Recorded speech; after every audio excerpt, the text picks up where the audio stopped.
नमस्कार, स्वागत है आप सभी का। आप देख रहे हैं सुबह 9 बजे। मैं हूं आपके साथ प्रीति। आइए शुरुआत करते हैं सुर्खियों के साथ। कावेरी प्रबंधन बोर्ड के मुद्दे पर अविश्वास प्रस्ताव लाने की तैयारी में एआईएडीएमके। एम तंबिदुरई ने कहा, कांग्रेस साथ दे तभी अविश्वास प्रस्ताव लाएगी अन्ना द्रमुक। बजट सत्र के दूसरे चरण के आखिरी हफ्ते में लंबित विधेयकों को पारित कराने पर होगा सरकार का जोर।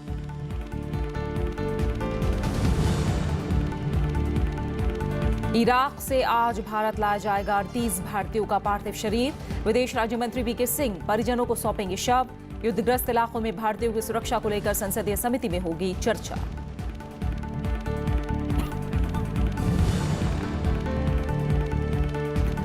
जम्मू कश्मीर में सुरक्षा बलों को बड़ी कामयाबी। अनंतनाग और शोपिया में हुई 3 मुठभेड़ में 13 आतंकी ढेर, 1 गिरफ्तार, 3 जवान शहीद, 4 नागरिकों की भी मौत।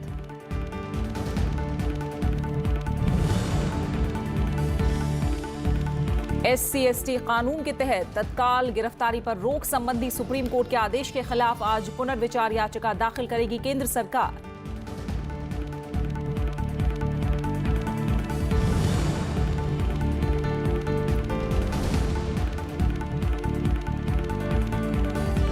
सीबीएसई पेपर लीक मामले में बोर्ड का एक अधिकारी निलंबित। 2 दिन की पुलिस हिरासत में भेजे गए। गिरफ्तार 3 आरोपी। भारत बंद के मद्देनजर पंजाब में आज होने वाली 10वीं और 12वीं सीबीएसई परीक्षाएं स्थगित।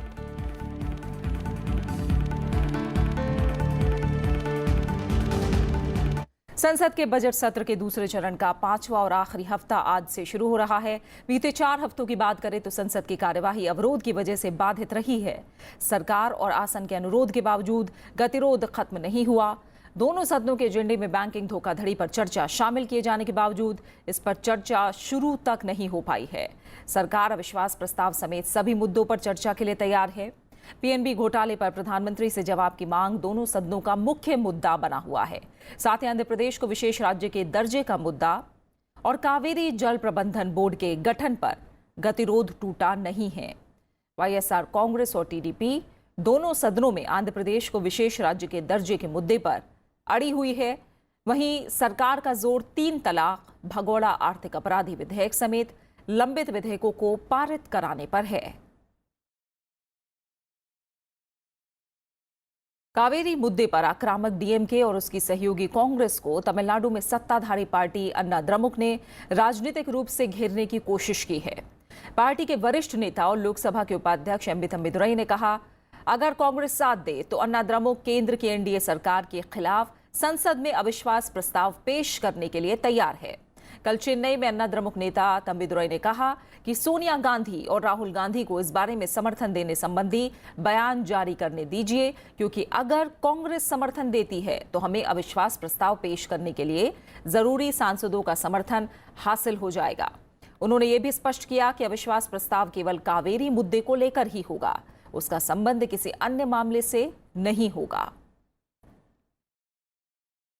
और हाल ही में डीएमके नेता स्टालिन ने कहा था कि कावेरी प्रबंधन बोर्ड के गठन को लेकर केंद्र पर दबाव बनाने के लिए एआईएडीएमके को टीडीपी के अविश्वास प्रस्ताव के कदम का समर्थन करना चाहिए।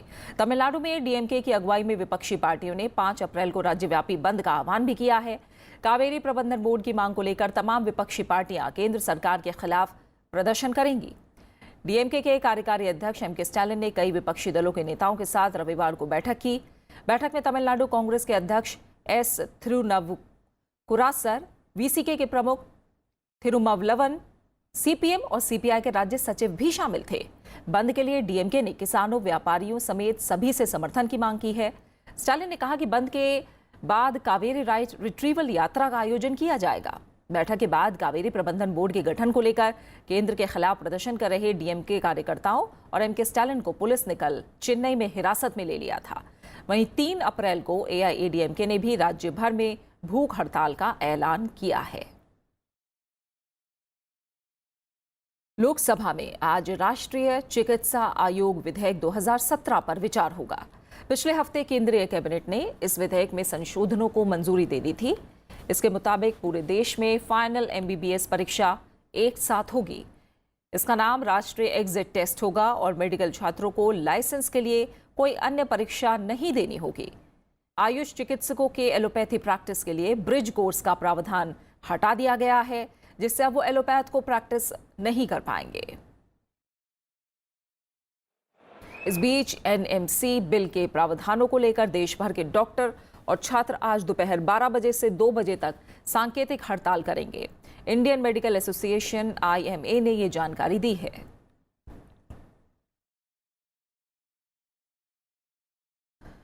करीब 4 साल पहले इराक के मोसुल से अगवा 38 भारतीयों के पार्थिव शरीर आज भारत लाए जाएंगे। रविवार को विदेश राज्य मंत्री VK सिंह विशेष विमान के साथ इराक पहुंचे, जहां उन्हें स्थानीय अधिकारियों ने भारतीयों के पार्थिव शरीर सौंपे हैं। विशेष विमान इराक से सीधे आज पहले अमृतसर पहुंचेगा, इसके बाद कोलकाता और पटना जाएगा, जहां पार्थिव शरीर और मृत्यु प्रमाण पत्र राज्य सरकारों को सौंपे जाएंगे, जिसे आगे परिजनों तक पहुंचाने की व्यवस्था की गई है। मारे गए भारतीयों में 27 पंजाब के रहने वाले हैं। अभी तक की जानकारी के मुताबिक बिहार के रहने वाले राजू यादव की DNA जांच पूरी नहीं हो पाने के कारण अभी उनका पार्थिव शरीर नहीं लाया जाएगा। जून 2014 में इराक में मोसुल के आतंकवादी समूह ने 40 भारतीयों का अपहरण कर लिया था, जिनमें से एक भागने में कामयाब हो गया था और बाकी 39 लोगों को बदूश ले जाकर मार दिया गया था। विदेश मंत्री सुषमा स्वराज ने 20 मार्च को संसद में इन लोगों के जिंदा नहीं होने और अवशेष मिलने की जानकारी दी थी। सीधे फिर अमृतसर जाएंगे 3 बजे के आसपास। हाँ जी, और अमृतसर जो है 31 पार्थिव शरीर हमने हैंडओवर करने हैं, 27 पंजाब गवर्नमेंट को और 4 हिमाचल गवर्नमेंट को। फिर हम कलकत्ता जाएंगे, 2 वहाँ पे हैंडओवर करेंगे। बिहार में हमको 6 हैंडओवर करने थे, लेकिन राजू यादव का अभी तक पूरा नहीं हो पाया है DNA प्रोफाइलिंग और मैचिंग, तो इसलिए राजू यादव का पार्थिव शरीर हम नहीं ला सकते। किसी परिवार को किसी हवाई अड्डे पर आने की आवश्यकता नहीं है। प्रदेश सरकारों से हमारी बात हुई है, जैसे वो सैनिकों को उनके घर तक पहुंचाते हैं, उसी तरीके से हर परिवार के पास उनके परिजन का पार्थिव शरीर पहुंचेगा। विदेश मामलों की संसदीय स्थायी समिति की आज होने वाली बैठक में भारतीय प्रवासी श्रमिकों से संबंधित विभिन्न मुद्दों पर विचार विमर्श होगा। कांग्रेस सांसद शशि थरूर की अध्यक्षता वाली समिति युद्धग्रस्त क्षेत्र में भारतीय श्रमिकों की सुरक्षा पर विचार विमर्श करेगी। इराक में भारतीय श्रमिकों की हत्या के मद्देनजर ये बैठक काफी अहम मानी जा रही है। जम्मू कश्मीर में सुरक्षा बलों ने आतंकियों के खात्मे के लिए इस साल के बड़े ऑपरेशन में कल एक दिन में 13 आतंकवादियों को मार गिराया। दक्षिण कश्मीर में 3 अलग अलग मुठभेड़ में इन आतंकियों को ढेर कर दिया गया। वहीं एक आतंकी को जिंदा पकड़ लिया गया है। मुठभेड़ में सेना के 3 जवान शहीद हो गए और 4 नागरिक भी मारे गए हैं। एहतियात के तौर पर कश्मीर घाटी में मोबाइल इंटरनेट सेवा बंद कर दी गई है। जम्मू कश्मीर के शोपियां और अनंतनाग में रविवार को सेना, CRPF और पुलिस के साझा अभियान को आतंकवादियों के खिलाफ बड़ी कामयाबी मिली। दक्षिण कश्मीर के 3 अलग अलग जगहों पर आतंकियों के साथ सुरक्षा बलों की मुठभेड़ हुई। शोपियां के द्रागड़ में 7 आतंकियों को मार गिराया गया। इनमें 2 आतंकी भारतीय सेना के लेफ्टिनेंट उमर फैयाज की हत्या में शामिल थे। Out of the 7 terrorists killed in the second operation, we also have information that we have killed 2 of the terrorists who were involved in the killing of Lieutenant Umar Fayaz in May. उधर अनंतनाग के पेट दयाल गांव में आतंकवादियों की मौजूदगी की सूचना पर सुरक्षा बलों ने घेराबंदी कर आतंकियों को आत्मसमर्पण करने के लिए कहा और आतंकी के परिवार ने भी उसे सरेंडर करने के लिए मनाने की कोशिश की। इसके बाद एक आतंकी ने आत्मसमर्पण कर दिया, जबकि एक आतंकी सुरक्षा बलों की जवाबी कार्रवाई में मारा गया। The police and forces had no option but to retaliate, so he was killed. The other one we caught alive without harming him. So I don't think any part of the world, police, army and CRPF will be doing operation in this manner. The way human manner it is being done here. Shopian जिले के कचडोरा इलाके में एक और मुठभेड़ में 5 आतंकी मारे गए। इस दौरान सेना के 3 जवान शहीद हो गए और 4 स्थानीय नागरिक भी गोलीबारी में मारे गए। CRPF, पुलिस और सेना के कुछ जवान घायल भी हुए हैं। मुख्यमंत्री महबूबा मुफ्ती ने मुठभेड़ में शहीद सैन्य कर्मियों को श्रद्धांजलि दी है और नागरिकों के मारे जाने पर दुख जताया है। Bureau report, Rajya Sabha TV. SC/ST कानून के तहत तत्काल गिरफ्तारी पर रोक संबंधी सुप्रीम कोर्ट के आदेश के खिलाफ आज केंद्र सरकार पुनर्विचार याचिका दाखिल करेगी। केंद्रीय मंत्री थावरचंद गहलोत ने यह जानकारी दी है। उन्होंने कहा कि सरकार दलितों के कल्याण और सुरक्षा के लिए पूरी तरह प्रतिबद्ध है। कानून मंत्री रविशंकर प्रसाद ने भी ट्वीट करके इसकी जानकारी दी। एनडीए के दलित और आदिवासी सांसदों ने पिछले हफ्ते प्रधानमंत्री से मुलाकात करके इस मामले में कदम उठाने की गुजारिश की थी। राष्ट्रीय अनुसूचित जनजाति आयोग और राष्ट्रीय अनुसूचित जाति आयोग ने भी फैसले पर पुनर्विचार की मांग करते हुए कहा था कि मूल अधिनियम को बहाल किया जाना चाहिए। इस बीच सुप्रीम कोर्ट के फैसले के विरोध में दलित और आदिवासी संगठनों ने आज भारत बंद का आह्वान किया है। बंद के मद्देनजर सीबीएसई ने पंजाब में होने वाली सीबीएसई 10वीं 12वीं की परीक्षाओं को रद्द कर दिया है।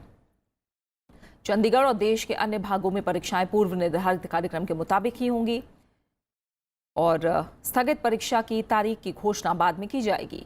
केंद्रीय मंत्री थावरचंद गहलोत और रामविलास पासवान ने आंदोलनकारियों से भारत बंद का आह्वान वापस लेने की अपील की है। मैं आंदोलनकारियों से, आंदोलनकर्ताओं से अनुरोध करना चाहूँगा कि जब नरेंद्र मोदी जी के नेतृत्व में भारत सरकार ने सुप्रीम कोर्ट के फैसले के विरोध में रिव्यू पिटीशन लगाने का निर्णय लिया है और कल वो रिव्यू पिटीशन दायर की जा रही है, ऐसी स्थिति में अपना आंदोलनात्मक कदम वो वापस लें। हम सब पार्टी, पॉलिटिकल पार्टी से लेकर के जितने भी इवन जो हम लोग एमपी जो थे, SC/ST के सरकारी पक्ष के भी लोग थे, हम लोगों का एक ही था कि सरकार जल्द से जल्द रिव्यू पिटीशन में जाए और सरकार अब जा रही है, तो अब बंद का क्या मतलब है? कोई औचित्य तो है नहीं। सीबीएसई पेपर लीक मामले में मानव संसाधन विकास मंत्रालय ने सीबीएसई के एक अधिकारी KS राणा को निलंबित कर दिया है। साथ ही मामले की औपचारिक जांच शुरू कर दी गई है। इस अधिकारी के खिलाफ ये कार्रवाई परीक्षा केंद्रों पर निगरानी व्यवस्था में लापरवाही बरतने के कारण की गई है। शिक्षा सचिव अनिल स्वरूप ने ट्वीट करके बताया कि मानव संसाधन विकास मंत्री प्रकाश जावड़ेकर के निर्देश पर यह कार्रवाई की गई है। प्रकाश जावड़ेकर ने इस मामले के दोषियों के खिलाफ तेजी से कार्रवाई करने के लिए कहा है। इस बीच सीबीएसई पेपर लीक मामले में गिरफ्तार 3 आरोपियों को दिल्ली की एक अदालत ने कल 2 दिन की पुलिस हिरासत में भेज दिया। क्राइम ब्रांच ने कल सुबह ही तीनों को गिरफ्तार कर लिया था। दिल्ली के तीनों आरोपी 12वीं के अर्थशास्त्र का पेपर लीक करने में शामिल थे। पुलिस इस मामले में 60 से ज्यादा लोगों से पूछताछ कर चुकी है। सीबीएसई पेपर लीक मामले में एक के बाद एक कड़ी का खुलासा हो रहा है। मामले की जांच में जुटी दिल्ली पुलिस ने रविवार को 3 लोगों को इस मामले में गिरफ्तार किया। इसमें दिल्ली के निजी स्कूल के 2 शिक्षक और एक ट्यूटर शामिल है। इन्हें पहले पूछताछ के लिए हिरासत में लिया गया था। इस मामले में अब तक 60 से ज्यादा लोगों से पूछताछ की गई है। इससे पहले झारखंड के चतरा से एक कोचिंग इंस्टीट्यूट के 2 निदेशकों को गिरफ्तार किया जा चुका है। तो जो चेन बनी है वो इस तरीके की बनी है कि जो बेनिफिशियरी है उसको तौकीर ने भेजा, तौकीर को रोहित जो टीचर है उसने भेजा और ये उसके ऋषभ जो दूसरा टीचर है उसके कहने पे भेजा है। तो इस तरीके की सीक्वेंस है। इन लोगों को तीनों को गिरफ्तार किया गया है। 2 दिन का पुलिस कस्टडी रिमांड इनका मिला है। इनको और इनसे पूछताछ होगी और जानने की कोशिश की जाएगी कि इस क्या कंप्लीट नेटवर्क है और कितने लोग इसके बेनिफिशरीज हैं। दिल्ली पुलिस को गूगल से मांगी जानकारी भी मिल गई है। इससे उस ईमेल आईडी की पहचान हुई है जिससे सीबीएसई अध्यक्ष को 10वीं कक्षा के गणित के पेपर लीक होने के बारे में एक मेल भेजा गया था। 10वीं कक्षा के एक छात्र ने अपने पिता के ईमेल आईडी से बोर्ड अध्यक्ष को पेपर लीक की शिकायत दी थी। पुलिस छात्र और उसके पिता से भी पूछताछ कर रही है। सीबीएसई ने ईमेल और पत्रों के जरिए मिली कुछ शिकायतों के बारे में दिल्ली पुलिस को जानकारी दी है। नहीं, सीबीएसई से हमको पूरा कोऑपरेशन मिल रहा है इस स्टेज पे और हम सारी चीज जो हमें जानकारी चाहिए वो हमें दे रहे हैं। बहुत सारी चीजें हैं जो अभी इन्वेस्टिगेशन का विषय है। अभी इस इन्वेस्टिगेशन काफी सेंसिटिव स्टेज पे है। सीबीएसई ने 12वीं कक्षा का हिंदी वैकल्पिक प्रश्न पत्र लीक होने से इनकार किया है। सीबीएसई ने बयान में कहा कि सोशल मीडिया पर जो प्रश्न पत्र सर्कुलेट किया जा रहा है वो या तो फर्जी है या फिर पिछले साल का है। सीबीएसई ने शुक्रवार को 12वीं के अर्थशास्त्र का पेपर 25 अप्रैल को कराने का ऐलान किया था। साथ ही 10वीं का गणित का पेपर जुलाई में हो सकता है। दूसरी तरफ सीबीएसई के दोबारा परीक्षा कराने के फैसले को लेकर विरोध प्रदर्शनों का दौर जारी है। Bureau report, Rajya Sabha TV. CBSE के बाद अब मध्य प्रदेश में फूड कॉरपोरेशन ऑफ इंडिया की परीक्षा के पेपर लीक होने का मामला सामने आया है। मध्य प्रदेश की स्पेशल टास्क फोर्स ने इस मामले में 2 एजेंटों और 48 परीक्षार्थियों समेत 50 लोगों को हिरासत में लिया है। हाथ से लिखे परीक्षा पर्चे और आंसर शीट्स भी जब्त कर ली गई हैं, जिनके आधार पर आगे की जांच की जाएगी। एसटीएफ के मुताबिक एफसीआई में वॉचमैन पद के लिए विभिन्न केंद्रों पर रविवार को परीक्षा होनी थी। आप बने रहिए हमारे साथ, लौट रहे हैं एक छोटे से ब्रेक के बाद।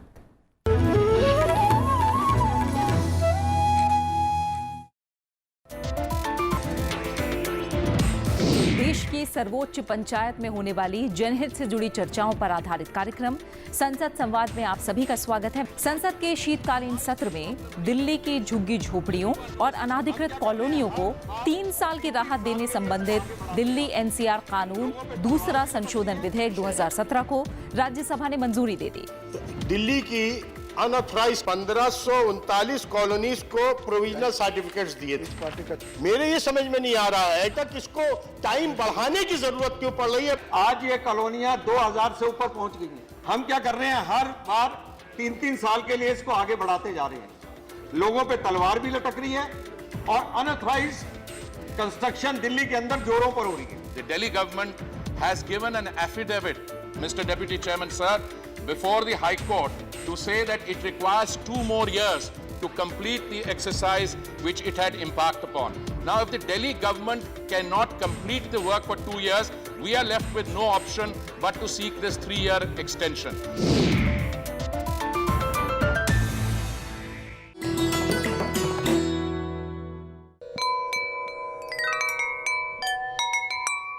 जल तरंग, मिट्टी चीनी के प्यालों से निकलती अद्भुत स्वर लहरियां और पानी की सतह से गूंजती संगीत की मधुरता। इस संगीत का मिलता है अनेक प्राचीन ग्रंथों में बयान। मिलिंद तुलंकर और सीता दुरै स्वामी जैसे संगीतज्ञों ने बनाई है संगीत की इस अनोखी विद्या में विश्वव्यापी पहचान। और जीवन की 64 महत्वपूर्ण कलाओं में से एक बता गए हैं इसे महर्षि वात्स्यायन।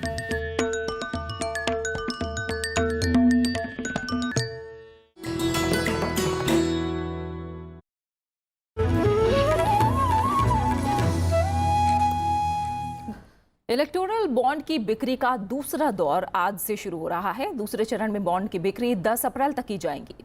9 दिनों तक चलने वाली बिक्री देश भर में भारतीय स्टेट बैंक की 11 शाखाओं के जरिए होगी। ये 11 शाखाएं दिल्ली, मुंबई, कोलकाता, चेन्नई, गांधीनगर, चंडीगढ़, बेंगलुरु, भोपाल, जयपुर, लखनऊ और गुवाहाटी में हैं। पहले चरण में एसबीआई ने 222 करोड़ रुपए के बॉन्ड जारी किए हैं। बॉन्ड बिक्री का पहला चरण 10 मार्च को खत्म हुआ था।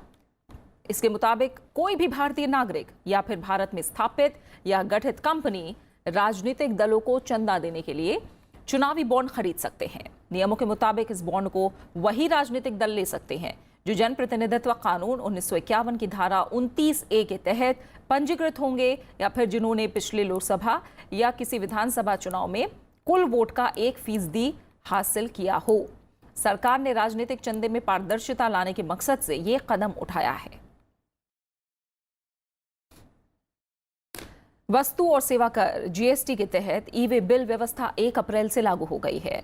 वित्त मंत्रालय ने कहा है कि इलेक्ट्रॉनिक बिल की वैधता जीएसटी फॉर्म में ट्रांसपोर्टर के पहली बार विवरण भरने के दिन से मानी जाएगी।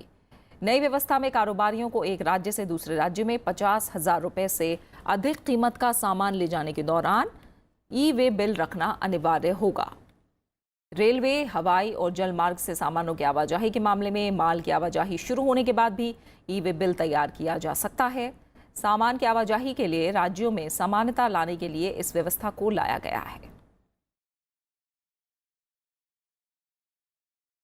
दिल्ली में पेट्रोल की कीमत 4 साल के उच्चतम स्तर पर पहुंच गई है और इसमें बढ़ोतरी का दौर जारी है। रविवार को जारी किए गए रेट नोटिफिकेशन के तहत पेट्रोल और डीजल की कीमत में 18 पैसे का इजाफा कर दिया गया है। इसकी वजह से सोमवार को दिल्ली में पेट्रोल की कीमत 73 रुपये 83 पैसे प्रति लीटर पर आ चुकी है। 14 सितंबर 2014 के बाद ये पेट्रोल के दामों का सबसे ऊंचा स्तर है। इस बीच डीजल की कीमत में भी बढ़त का दौर जारी है। दिल्ली में कल यानी 1 अप्रैल के मुकाबले डीजल की कीमत में आज 11 पैसे प्रति लीटर का इजाफा हुआ है और ये 64 रुपये 69 पैसे प्रति लीटर के हिसाब से बिक रहा है। इस साल की शुरुआत में तेल मंत्रालय ने वित्त मंत्री अरुण जेटली से 1 फरवरी को पेश किए गए बजट में तेल पर एक्साइज ड्यूटी कम किए जाने की मांग की थी। तेल मंत्रालय का कहना था कि इससे उपभोक्ताओं को अंतर्राष्ट्रीय बाजार में बढ़ रही कीमतों से राहत दी जा सकेगी। BS6 मानक के पेट्रोल और डीजल की बिक्री कल से दिल्ली में शुरू हो गई। इसके साथ ही दिल्ली देश का पहला ऐसा शहर बन गया है जहां BS4 से सीधे BS6 पेट्रोल और डीजल की बिक्री शुरू हो गई है। इसके लिए ग्राहकों से अलग से कोई शुल्क नहीं देना पड़ेगा। दिल्ली में खतरनाक स्तर पर पहुंच चुके वायु प्रदूषण को काबू में लाने के लिए BS6 ईंधन की बिक्री की शुरुआत हो गई है। मुंबई, चेन्नई, बेंगलुरु, हैदराबाद और पुणे समेत 13 दूसरे शहरों में BS6 मानक के पेट्रोल और डीजल की बिक्री अगले साल 1 जनवरी से शुरू होगी। BS6 मानक के पेट्रोल डीजल के इस्तेमाल से प्रदूषण के स्तर में 10 से 20% तक की कमी आने की संभावना है।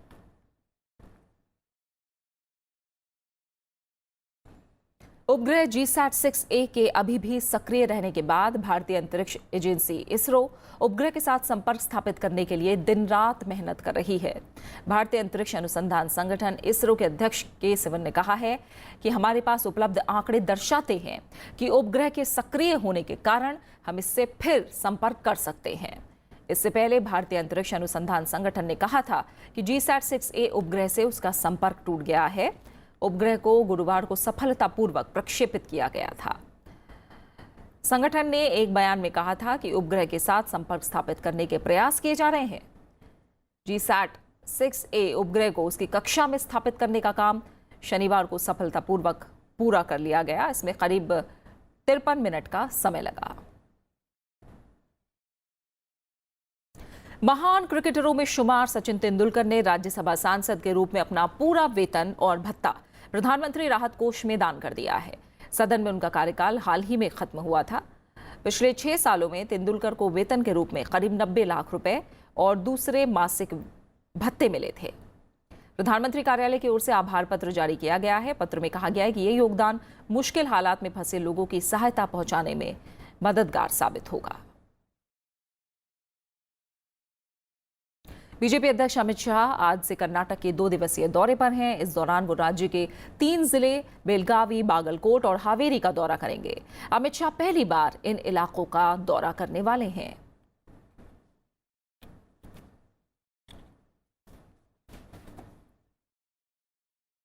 मध्य प्रदेश के इंदौर में इमारत ढहने के मामले की मजिस्ट्रियल जांच होगी।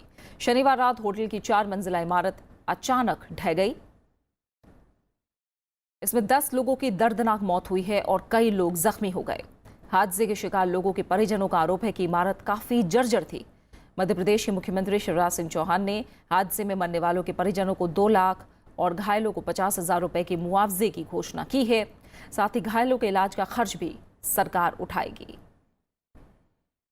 राज्य सरकार का कहना है कि इस तरह के हादसे रोकने के लिए जरूरी और सख्त कदम उठाए जाएंगे।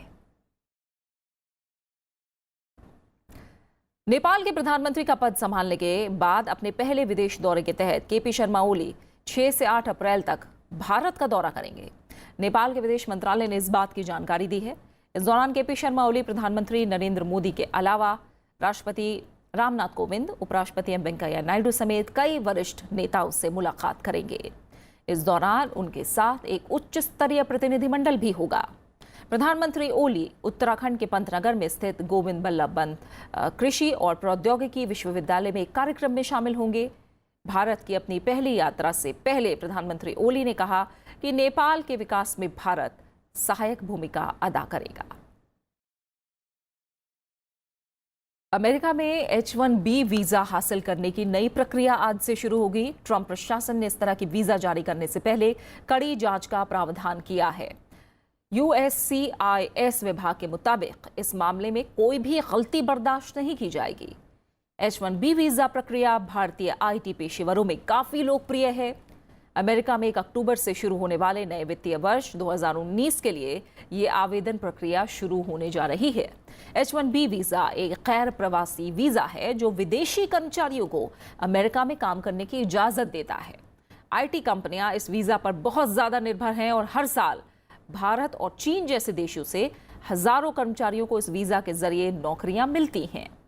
कांग्रेस ने हर एक वित्तीय वर्ष में 65,000 वीजा जारी करने की सीमा तय की है। इनमें से पहले 20,000 आवेदन उन लाभार्थियों की ओर से किया जाएगा जिनके पास अमेरिका से मास्टर्स या इससे उच्चतर शिक्षा होगी।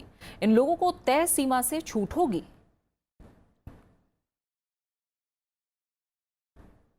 और अब बात करेंगे खास शख्सियत की। भारतीय शास्त्रीय संगीत के महानतम कलाकारों में से एक उस्ताद बड़े गुलाम अली खान साहिब की आज जयंती है। 2 अप्रैल 1902 को लाहौर में जन्मे उस्ताद जी का ताल्लुक पटियाला घराने से था, लेकिन उन्होंने अपने गायन में जयपुर घराने, ध्रुपद और ग्वालियर घराने की बारीकियों का भी मिश्रण किया। उनकी गाई रागों, बंदिशों और ठुमरियों को आज भी बहुत अदब के साथ सुना जाता है। फिल्मों में गाने से उन्हें परहेज था, लेकिन संगीतकार नौशाद के बहुत जिद करने पर उन्होंने फिल्म मुग़ल आज़म में एक गीत गाया था। उनकी एक बंदिश का इस्तेमाल AR रहमान ने फिल्म दिल्ली 6 में भी किया था।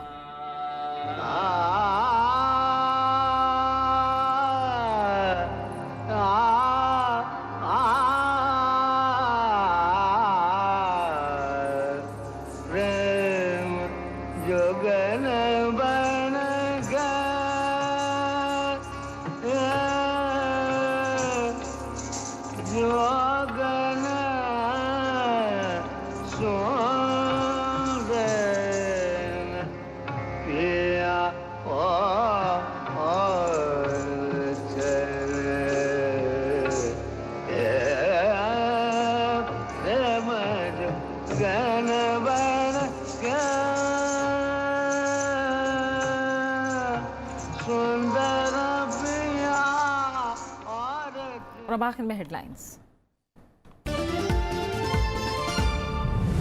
कावेरी प्रबंधन बोर्ड के मुद्दे पर अविश्वास प्रस्ताव लाने की तैयारी में AIADMK। एम तंबीदुरई ने कहा कांग्रेस साथ दे तभी अविश्वास प्रस्ताव लाएगी अन्ना द्रमुक। बजट सत्र के दूसरे चरण के आखिरी हफ्ते में लंबित विधेयकों को पारित कराने पर होगा सरकार का जोर। इराक से आज भारत लाया जाएगा 38 भारतीयों का पार्थिव शरीर। विदेश राज्य मंत्री VK सिंह परिजनों को सौंपेंगे शव। युद्धग्रस्त इलाकों में भारतीयों की सुरक्षा को लेकर संसदीय समिति में होगी चर्चा।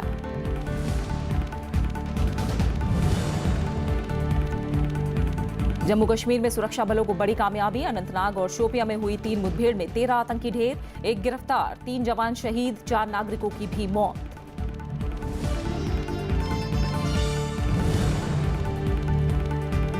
SC/ST कानून के तहत तत्काल गिरफ्तारी पर रोक संबंधी सुप्रीम कोर्ट के आदेश के खिलाफ आज पुनर्विचार याचिका दाखिल करेगी केंद्र सरकार। कोर्ट के फैसले के खिलाफ दलित संगठनों का भारत बंद आज। केंद्र सरकार ने कहा पुनर्विचार याचिका दाखिल करने के फैसले के बाद बंद का औचित्य नहीं।